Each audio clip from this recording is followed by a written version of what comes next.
며칠 전에, 몇 주 전이었던 것 같아요. 우리 예원이 학교에서 학부모 참관 수업이 있어가지고 막둥이 학교에 갔습니다. 이제 중학교 2학년인데 제가 참관 수업을 이렇게 봤어요. 뭐 한두 개만 봐도 되는데 일찍부터 가서 1교시부터 한 4교시까지를 이제 쭉 이렇게 봤습니다. 특별히 이제 두 번째 시간인가에 진로와 정보 시간이 있었을지 맞나요? 진로와 정보? 그랬던 것 같아요. 그런 내용인데 아무튼 그때 이제 선생님이 아이들한테 영상 하나를 보여주는 거예요. 근데 그 영상이 어떤 내용이었냐면은 EBS에서 지식 채널 거기서 이렇게 만든 건데 부모님들을 칭찬하는 거예요. 부모님을 칭찬하는 거예요.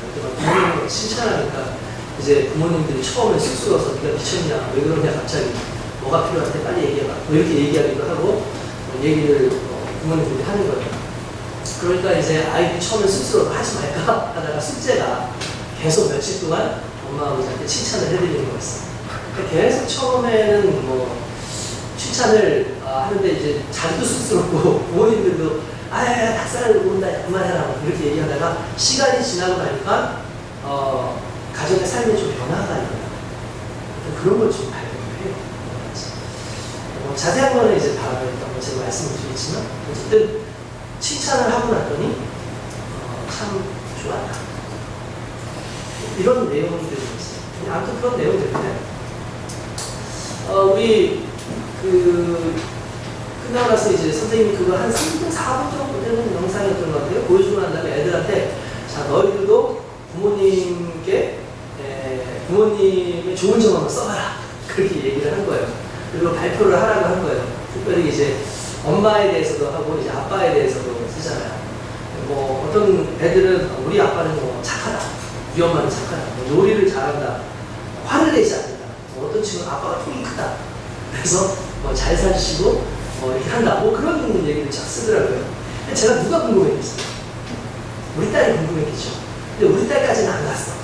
그래서 그러나 저는 기억을 하죠. 우리 딸이 도대체 무슨 얘기를 했을까. 제가 우리 오는 중에 우리 딸한테 물어봤습니다. 요나 너는 아빠 칭찬을 뭐라고 썼냐니까 아빠는 뭐 착하다 뭐 이런 얘기 썼고 아빠는 뭐 이렇게 해달라고 하면 잘 해준다 이렇게 썼어요.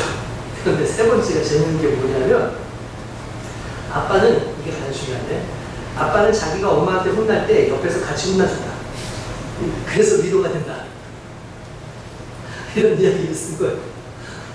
제가 깔깔깔 놀면서 웃었죠.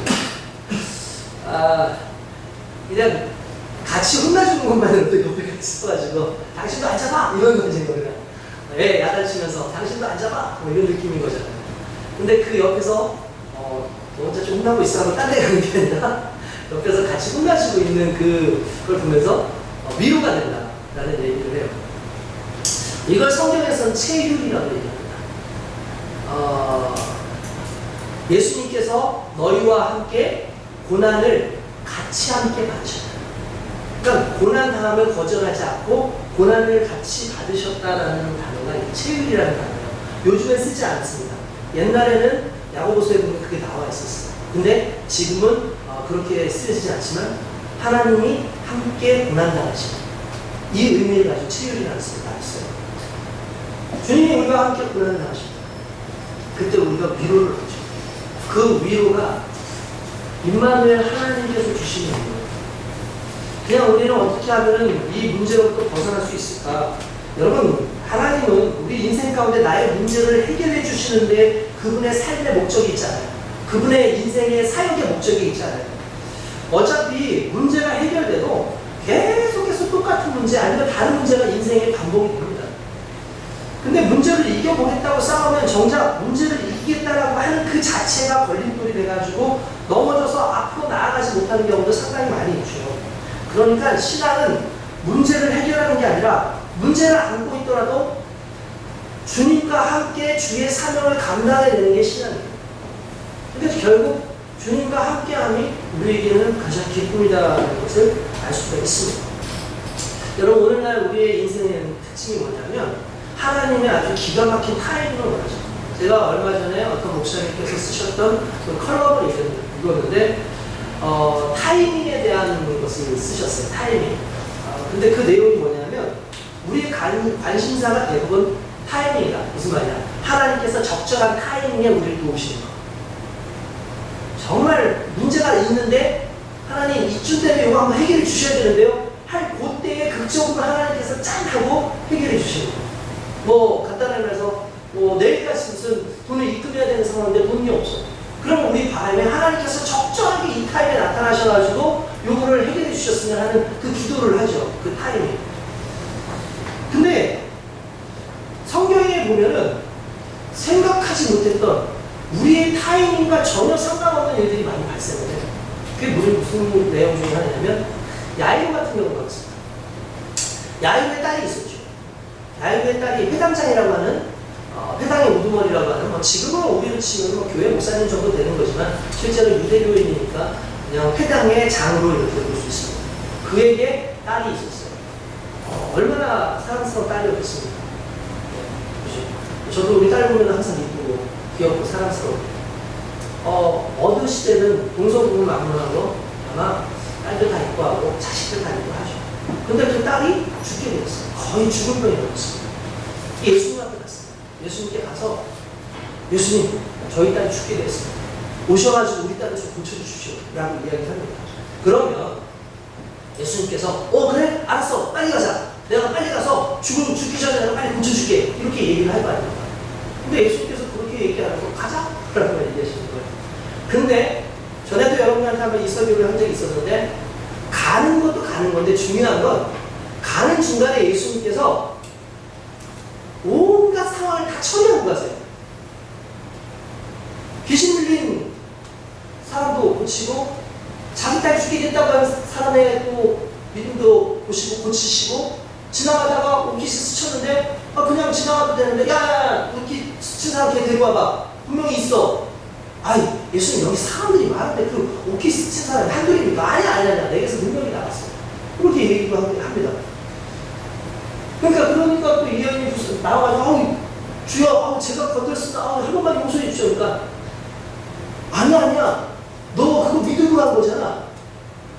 믿음으로 한 네 병이 나았어 라고 얘기를 하죠. 그뿐만 아니라 와가지고 내 딸이 지금 흉한 귀신이 들려가지고 지금 정말 죽게 됐습니다. 우리를 불쌍히 여겨주십시오. 그러니까 또 성경에는 또 다른 것은 뭐라고 하냐면 이 사람이 수로보니게 헬라여인이거든요. 그러니까 그 헬라여인보다 그 유대인이 아니거든요. 근데 유대인이 아닌 이 여인을 보고서 하시는 말씀이 자녀들에게 줄 떡을 개들에게 던지기 마땅하지 않아. 조롱하시는 거예요. 그러니까 이 여인이 막 화가 나가지고 돌아가는 게 아니라 맞습니다. 그런데 개들도 주인의 상에서 떨어지는 부스러기라도 먹지 않습니까? 저를 개처럼 취급하셔도 좋으니까 우리 딸을 고쳐주시오. 그때 예수님께서 네 믿음이 정말 크다. 이스라엘은 그 누구보다도 네 믿음이 크다면서 고쳐주십니다. 사람들이 와 하고 있는 동안에 가장 속 터진 사람이 있었어요. 누굴까요? 야이로예요. 예수님 빨리 가셔야 되는데 더 마음 급해지지. 왜냐하면 병 고치는 걸 보면서 가니까 빨리 가서 그 역사가 있어야 되는데 한참 가고 있는데 갑자기 사람들이 옵니다. 야이로에게 당신 이제 예수님 그만 힘들게 라 지금 네 딸이 죽었다. 그렇게 얘기를 합니다. 이 사람에게 있어서는 타이밍을 놓친 거예요. 살릴 수 있는 타이밍을 놓친 거예요. 원망하겠죠. 불평하겠죠. 예수님 빨리 오셨으면 살리셨을 텐데 그게 안 된 거예요. 근데 예수님께서 가자. 신경 쓰지 마. 가니까 사람들이 웁니다. 같이 울면서 통곡하고 있습니다.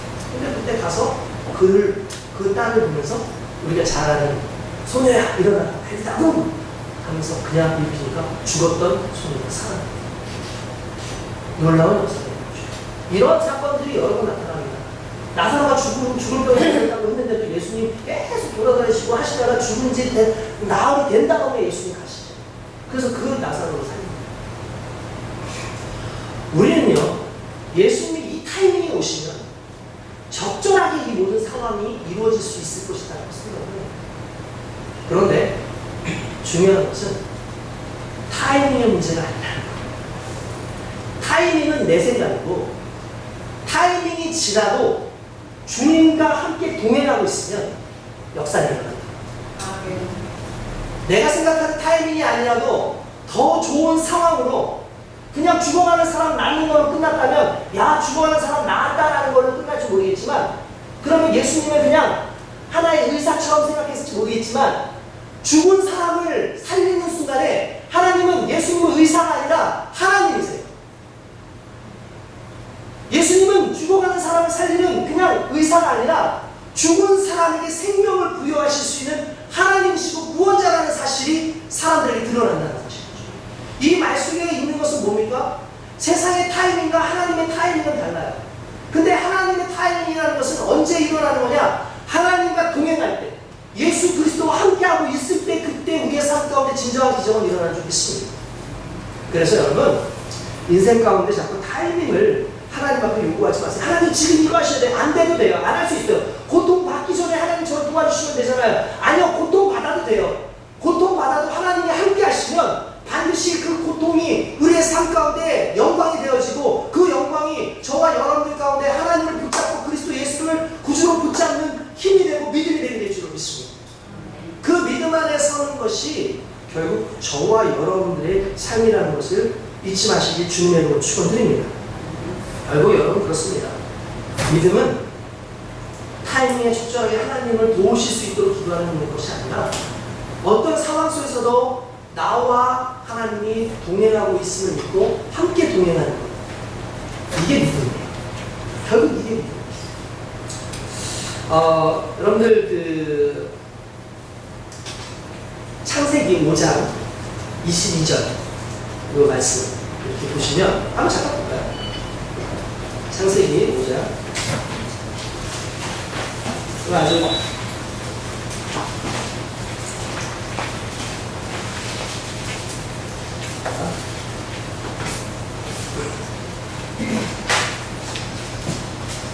그 전부터 좀 보도록 할게요. 그 전부터 자 일부러 의도적으로 자 보겠습니다.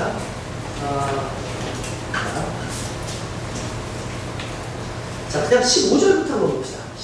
13절부터 빠르게 읽어볼게요. 13절에 마할랄레를 낳으며 840년을 지내며 자녀를 낳았으며 그는 910세에 살고 죽었더라. 마할랄레는 55세에 야렛을 낳았고 야렛을 낳은 후 830년을 지내며 자녀를 낳았으며 그는 895세를 살고 죽었더라. 야렛은 162세에 에녹을 낳았고 에녹을 낳은 후 800년을 지내며 자녀들을 낳았으며 그는 962세를 살고 죽었더라. 에녹은 65세에 무드셀라를 낳았고 무드셀라를 낳은 후 300년을 하나님과 동행하며 자녀를 낳았으며 그는 365세를 살았더라. 에녹이 하나님과 동행하더니 하나님이 그를 데려가심으로 세상에 있지 아니하더라. 무드셀라, 람에 또 똑같이 누구를 낳고 이렇게 나와요. 근데 여기에서 두 가지 중요한 단어의 대비가 나옵니다. 뭐냐면 일반적인 모든 사람들은 지내며라는 거예요.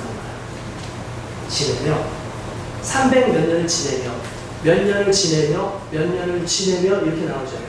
그런데 에녹에게 가서는 이렇게 나옵니다.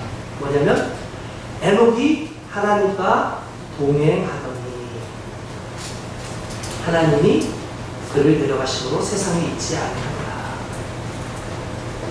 자 보세요. 인생은 두 가지로 크게 나눠집니다. 지내며 가는 사람, 동행하며 가는 사람. 어떤 사람은요 그냥 삶을 지내면서 가요. 하나님이 주신 삶을 그냥 지내고 그대로 끝나는 사람이 있어요. 그런가 하면 어떤 사람은요 하나님과 동행하며 살다가 하나님께로 가는 사람이 있어요. 누가 복된 사람이겠습니까? 여러분 에녹은요 불과 360년 조금 넘게밖에 못 살았어요. 근데 다른 사람들은 몇 년 살죠? 900년을 넘게 살아요. 그런데 900년을 넘게 산다 할지라도 그냥 지내며 사는 사람이 있는가 하면 300 몇 년을 몇십 년을 살았지만 하나님과 동행하며 사는 사람들이 있다는 거죠. 근데 이 부분을 왜 우리가 좀 의미를 둬야 되냐면 하나님과 동행했다라는 그 사실 외에 어떤 내용도 나오지 않아요. 그냥 하나님과 동행했다. 그리고 그가 하나님과 함께 그냥 죽지 않고 하나님 데려가셨다. 뭐 이런 내용으로 나옵니다. 그냥 그 내용만 끝났어요. 그 그런데 그 내용으로 끝났는데 오늘 성경에 읽었을 때 히브리서 한번 보십시오. 다시 한번 볼게요. 히브리서 11장 5절부터 6절의 말씀을 보면 무엇이라고 나와 있죠?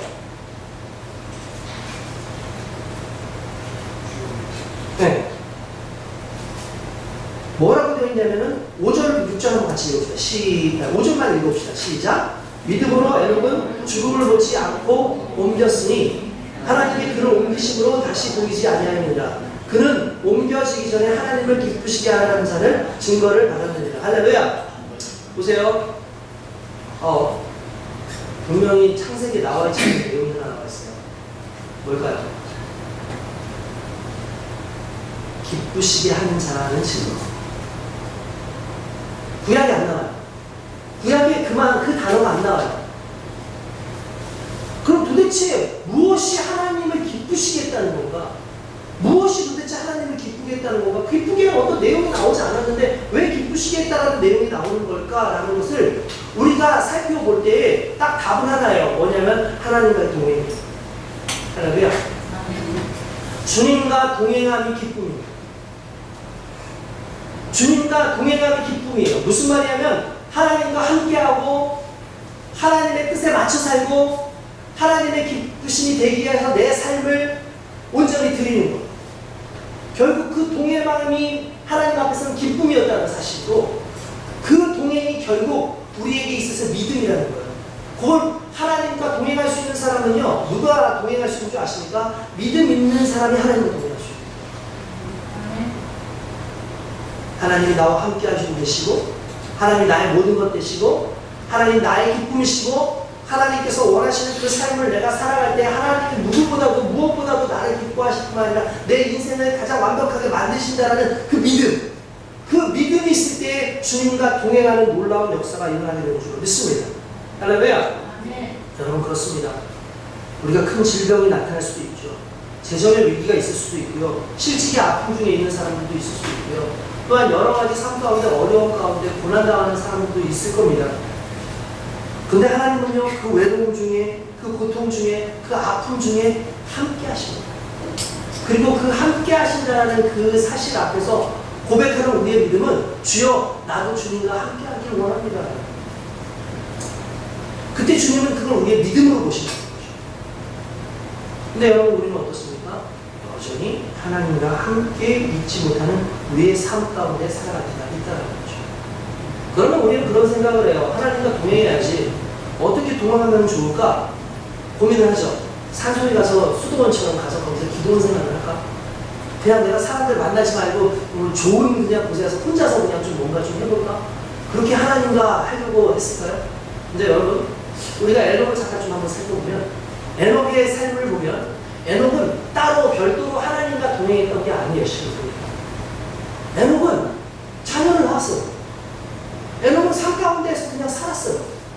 그러니까 무슨 말이냐면 에녹은 특별한 어떤 일정한 장소에서 하나님 사람들과 떨어져가지고 하나님과 동행한 인생이 아니라 나의 삶 가운데에서 지금 내게 주어진 삶 속에서 하나님과 여전히 동행하고 산다는 거죠. 무슨 말이냐면 기쁠 때도 있고 슬플 때도 있고 자녀를 낳아서 기쁠 때도 있지만 때때로 자녀가 죽을 수도 있어요. 또는 자녀에게 무슨 문제가 생길 수도, 내 삶에도 무슨 문제가 생길 수도 있습니다. 그럼에도 불구하고 여전히 하나님과 동행하는 삶을 살았던 게 바로 에녹의 모습이었다는 거죠. 여러분, 저는 여러분한테 그렇게 말하고 싶습니다. 나의 믿음을 하나님 앞에 보이기 위해선, 하나님과 동행하기 위해서는 좀 특별한 그런 장치가 있어야 되지 않겠습니까? 좀 그런 상황이 있어야 되지 않겠습니까? 어떤 그러한 좀 형편이 돼야지 내가 하나님과 좀 동행할 수 있지 않겠습니까? 라고 얘기를 하지만 실은 어떤 상황이나 형편 그걸 뛰어넘어서 어떤 상황 속에서도 동일한 믿음으로 하나님과 동행하는 것, 이게 하나님을 기쁘시게 하는 믿음입니다. 오늘 저와 여러분들이 그 믿음 가운데 있을 수 있게 주님으로 축원드립니다. 결국 하나님과 동행하는 그 믿음이 저와 여러분들의 그 삶 가운데 주의 기쁨으로 등장하고 있다는 사실을 믿으시길 주님의 이름으로 축원드립니다. 여러분 너무나 중요하죠. 주님과 함께야. 주님과 함께하면은 주님의 모든 것을 내 삶 가운데 투영시킬 수 있어요. 우리가 예수 흔적 교회입니다. 예수 흔적 교회의 특징이 무엇이어야 되겠습니까? 우리가 지나가는 곳마다 예수의 흔적이 있습니다. 그러려면 흔적보다 예수에 집중해요. 흔적이 집중해야지 내가 뭔가를 해야지 집중하는 게 아니라 그분이 무엇을 하셨을까? 그분이 어떤 분이셨나? 그분과 더 깊이 알고 그분과 더 동행하는 삶을 살 때 내 삶에 예수의 흔적이 나타날 수 있어요. 그분은 모르는데 내가 예수도 잘 모르는데 여러분 예수의 흔적으로 사십시오. 여러분 예수님의 삶을 사십시오. 알겠습니다. 하고 내가 삶을 살아가면 어떻게 예수의 삶을 살 수 있겠어요? 가장 중요한 건 내가 예수와 함께하는 거예요. 그 예수와 함께하는 게 너무나 중요합니다.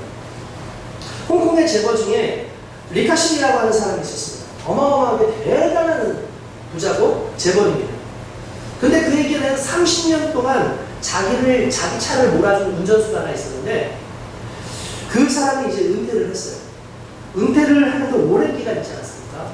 수고했다고 자기가 200만 위안 200만 위안이면 얼마 정도 돼요? 선생님? 200만이요? 네. 4억? 그래요? 그러니까 그 다음 그때 한 3억 6천 정도 됐나 봐요. 한 3억 6천. 그 정도 되는 액수래요. 주니까 운전자가 그렇게 거절하는 거예요. 안 주셔. 깜짝 놀란 거예요. 아니, 왜 안 받냐? 저는 이미 2천만 위안이 있습니다. 라고 얘기하는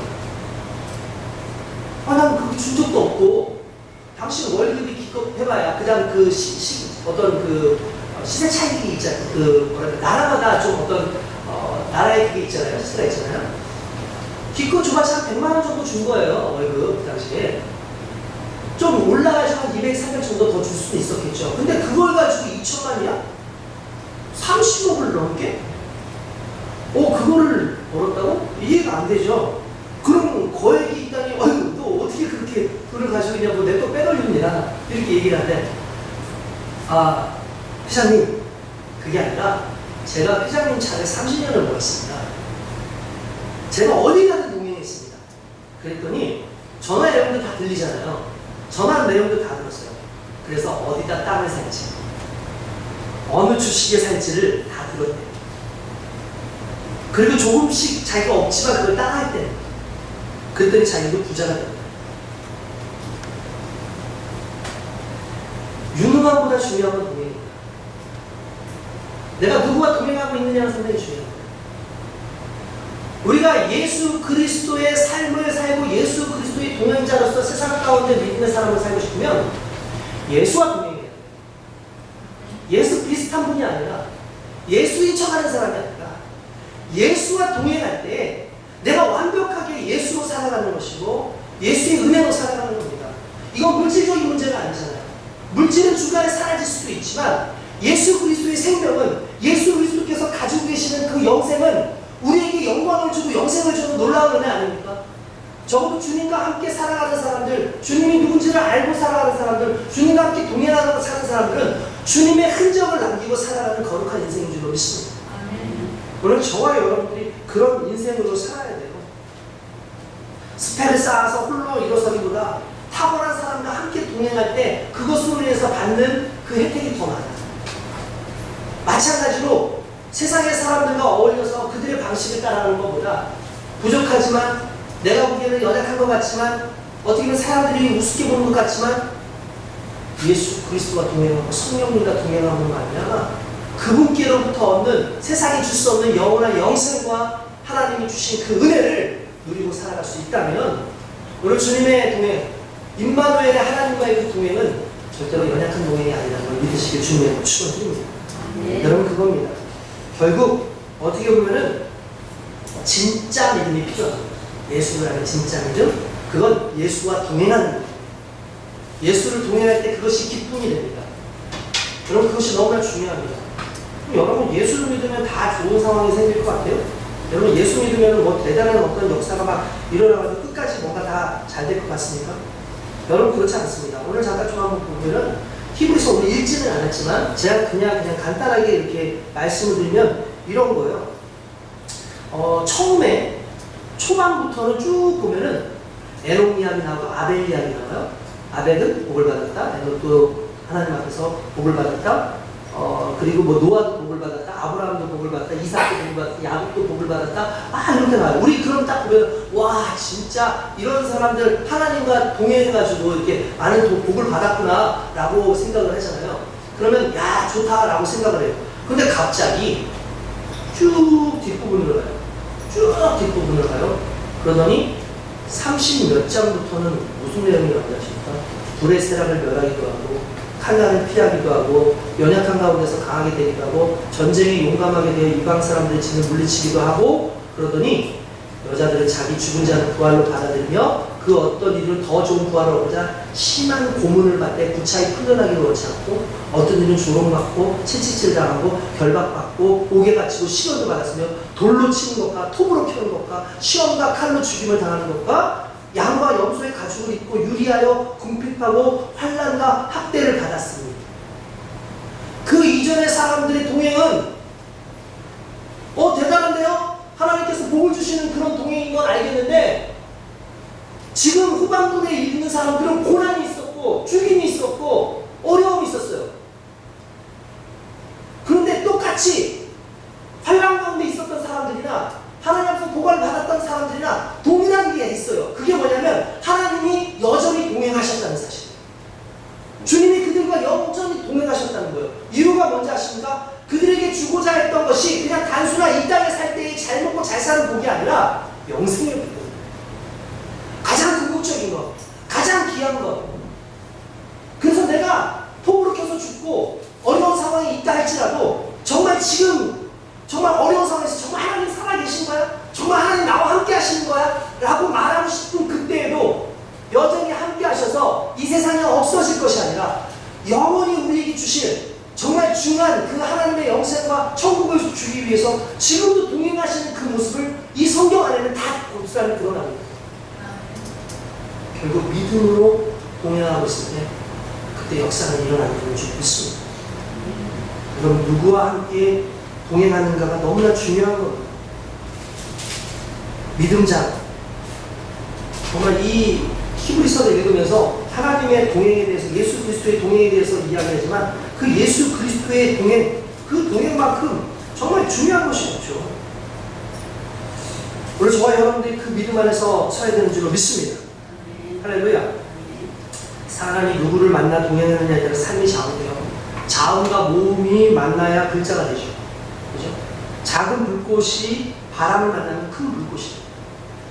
칼이 어머니를 만나면 요리에 쓰이지만 도둑을 만나면 살인무기가 되죠. 쓰레기가 백남충 같은 사람한테 만나면 예술품이 되죠. 길가에 큰 바위돌이 미켈란젤로를 만나면 다윗상이 됩니다. 철이 철을 만나면 더욱 날카로우지만 철이 물을 만나면 녹이 쓰죠. 우리가 잘 아는 천하장사였던 삼손은 작은 태양이라는 뜻이 있었어요. 작은 태양. 근데 삼손을 넘어뜨린 데릴라 아시죠? 데릴라의 뜻이 뭔지 아십니까? 밤이라는 뜻이에요. 태양이 밤을 만납니다. 어떻게 되겠습니까? 어떻게 하시죠? 우리가 누구를 만나느냐에 따라 달라요. 우리가 누구와 동행하느냐에 따라서 우리의 인생이 달라지는 거예요. 그리고 우리가 그리스도를 만나서 동행한다는 건 그냥 동행하는 것이 아니라 믿음으로 동행하는 거예요. 근데 그 동행 길이 쉽지 않을 수 있어요.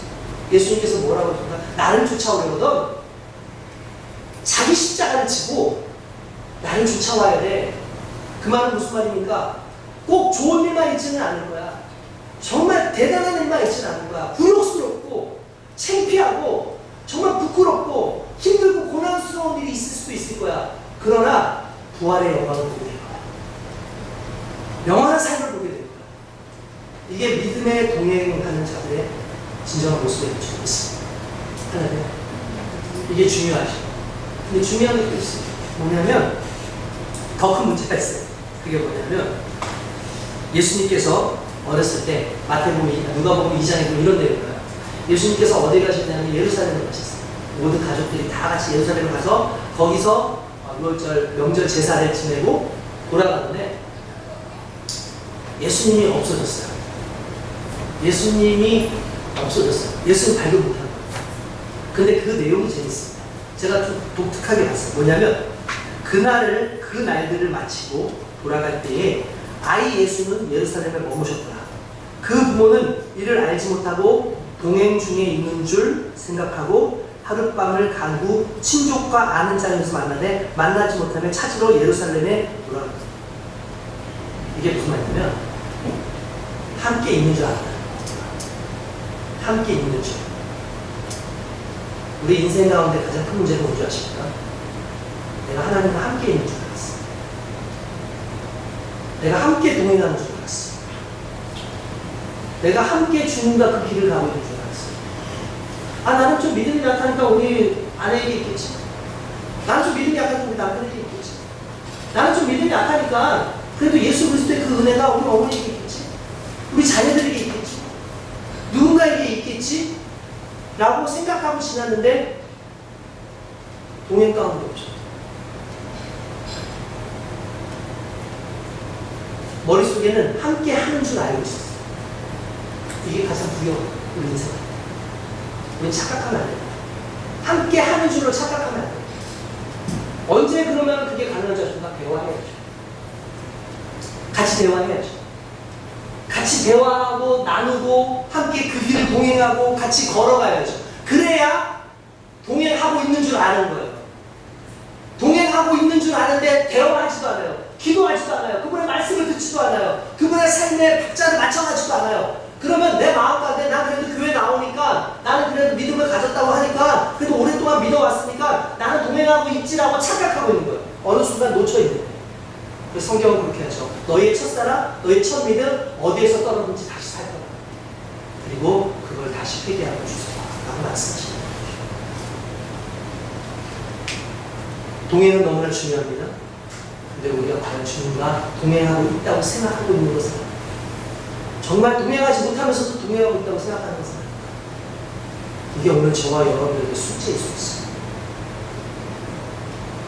그나마 정말 다행인 것은 오늘 주님은 어제나 오늘날 영원토록 동일하신 모습으로 우리와 함께 하신다는 그 사실, 그걸 우리는 은혜라고 합니다. 그 은혜를 붙잡고 그 은혜 속에서 함께 걸어가는 저와 여러분 되시고 주님의 축복을 기도하겠습니다.